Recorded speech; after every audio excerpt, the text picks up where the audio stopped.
Hey guys, I'm at a church. Why I'm at a church? Because sometimes you have to get away. Mental health is a real problem, especially among musicians, as I'm sure a lot of you know since you clicked on this video. Musicians are dropping dead left and right. Walter Becker from Steely Dan just kicked the bucket. Chester Bennington, gone. Chris Cornell, pretty news. Real quickly, I just wanted to add that I am gonna try to put together a book for sale, which might help you guys, and you can support me by buying the book when it comes out. Thanks. Why is this happening? I don't know. But I do know that staying at home all the time, working on your stuff, can definitely lead to some significant imbalances. And I don't think a lot of people realize that they're not the only ones experiencing this. I want to kick off a video series, sort of like a chicken soup for the depressed musician's soul. Because a lot of times it feels you have everything going for you, you're privileged, you have all the gear, you got time to work on your craft, and you feel like killing yourself. And you're not the only one. It's a really common thing. I've been on Reddit. It's almost as if everyone feels like this. Deadmau5 has talked about getting in funks. So I want to cover a few topics in this video and hopefully end up with a playlist by the time it's all said and done. I always find it funny when music teachers try to espouse the benefits of music. Oh, it'll make your kid smarter. He'll do better in math. But what they don't talk about is, yeah, your kid's gonna be broke. He's gonna be lonely, completely isolated. This isn't true for every musician. I used to share a rehearsal space with some guys, and they're really popular. They always had chicks over, always partying. Now, do I think they were the best band? No. As far as I know, none of them even play anymore. One of the guys was really, actually, they were pretty good, but you know, you mix practice with partying and it's necessarily going to limit what you can accomplish. So I want to talk a little bit more about the hopes and dreams and illusions that these people who are basically trying to make a living are going to tell people. Music teachers have a business to run. They need to put food in their own mouths, and they're going to say anything that they have to get the students in the door. And when you're a kid, you don't think about this stuff. You just think, oh man, I'm gonna be like that guy that I see on YouTube or that I saw on stage or wherever. And it's a really long road, obviously. So when you're a kid, you're just blissfully hammering away at your instrument. Your mom's feeding you, sheltering you. But all of a sudden, you haven't seen a solar eclipse in 10 years. You haven't seen the sun since the last solar eclipse. There's not enough vitamin D in the whole supermarket to fix your deficiency. You're completely broke. You don't know anybody. And you're not even as good at your craft as you thought you were going to be. So all these things lead up to suddenly finding yourself pretty deep in the hole. How many of us really thought that this was going to pay off? Because when we started, you have to start young. The best musicians start young typically, usually before they get out of high school. I know there's exceptions like Andrea Bocelli or whatever started singing when he was in his 30s. But for the most part, you have to start when you're a kid. And your parents are maybe pushing you. Mine didn't, actually, and I think that's why I still play and why I'm still creative, because I got to forge my own path. I think a lot more people think it's going to work out in a certain way than it actually does happen in that certain way. When I was growing up and getting started with music, there was radio. I mean, I listened to the radio. There was Rat, Queensryche, Metallica, Salt and Pepper. All these people seemed like they were doing okay. Now, if you look into it later, maybe they weren't. But there was that projected image of, yes, these people have done it. And as a kid, you're told that you can do it too. So you're like, fuck it, man, I'm going for it. But then, around my early 20s, there was Napster. And so while I was downloading every Sesame Street song and Muppets and every song by Sting, I was actually securing the fact that my future would not be available in the same way that it was perhaps for other artists. Now, they say musicians have never been as rich as you think. That's probably true. I didn't realize that this was happening at the time. I don't think anyone did. So I moved to California, and I was thinking, man, I'm doing pretty good with my band here at home. We have label interest. I'm gonna go to California and just wreck it. But the truth is that there wasn't golden opportunity on every street corner. What there was homeless people, and actually some of them could sing pretty darn well. So when you start off, you think things are gonna end up in a certain way.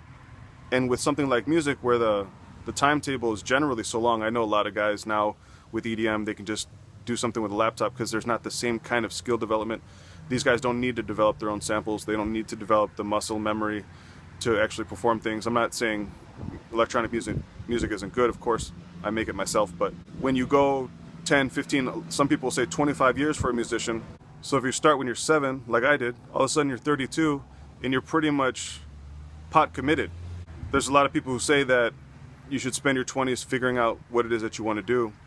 And then hopefully by 30 you found it. And then once you found it, you should really go all in and really try to make it happen. And in my case, I've been able to do that for various reasons, mostly because I found some great people to help me through these tough times. But it's a very dangerous thing for people in different scenarios where they're just have their head down, they're still young, they're definitely going to try to make it happen even if they're broke, and all of a sudden later on you might not have the opportunity to go to college or whatever, and this can really jack up your mental health pretty bad. So something to think about when you first start out doing this. You're just a kid. Project that 25 years later, how are you going to feel when the entire world has changed under your feet? And then there's the drugs. Oh yes, the good weed, the mushrooms, the acid, quercetin, whatever you want to call it. Cherry picking is what we used to call it. And that's fun, especially when you're a kid. You're 16, hanging out with your friends. You're living that rock and roll dream, which it might actually be best around that time. And you're doing virtually anything that someone will hand to you. And you can handle it because, again, you might not have to go to a job. You go to school, you have a lot of social support. And I don't want to say that drugs fried my brain. I think I'm doing okay. I don't think that I'm any worse off than I would have been. There was an ex-singer who said that I fried my brain, and the guy really loves fried chicken and fried potatoes, and I can't think that that's that much better for him, so judge ye not. It kind of goes with the money thing. When you're young, starting out, a lot of things are appealing that are not going to fly when you're older. You see a lot of these guys in the Rolling Stones and the Eagles, and they have to get sober. There's a reason for that. If they could still party, I'm sure they would. But the older you get, I'll tell you, your stomach can't take the drinking, and waking up and getting high every day is not going to help you socialize and be better with women or make videos or anything. I mean, can you imagine me high? I know that my eyes look permanently high, but I'm not high. I wouldn't even want to do this, and if I did want to do it, I would sound retarded, I would have no energy, and you guys wouldn't be watching this. So think about some of those things. That leads me into my final point, which is about the illusions that people are going to fill your head with all types of crap, whether positive or negative. When I had first started playing guitar, I was around 10, and I had an interest, but I was playing a lot of Nintendo. Well, I think it was Super Nintendo at the time. And I guess my uncle wanted to play it, so he said he'll give me $100 if he could take my Nintendo and I could live without it. So I started playing guitar, and sure enough, I made it. He still hasn't given me that $100. Not too long after I was playing, he would tell my grandma, "Oh, why is that kid making noise? Oh, it sounds like garbage." And I swear to God, that made me quit for about 2 days. But still, I got so mad that here's a guy who inspired me to play, and then he's bitching that my guitar playing sounds like crap. It's like, yeah, dude, I've been playing for like 3 months, 6 months. Like, how are you going to criticize someone like that? So it took me a long time to get over. Whenever you pursue some kind of skill, you're going to encounter massive embarrassments. That happened to me with singing, guitar, socially. Just about everything I've ever done has resulted in some sort of humiliation. And those things are going to stick with you.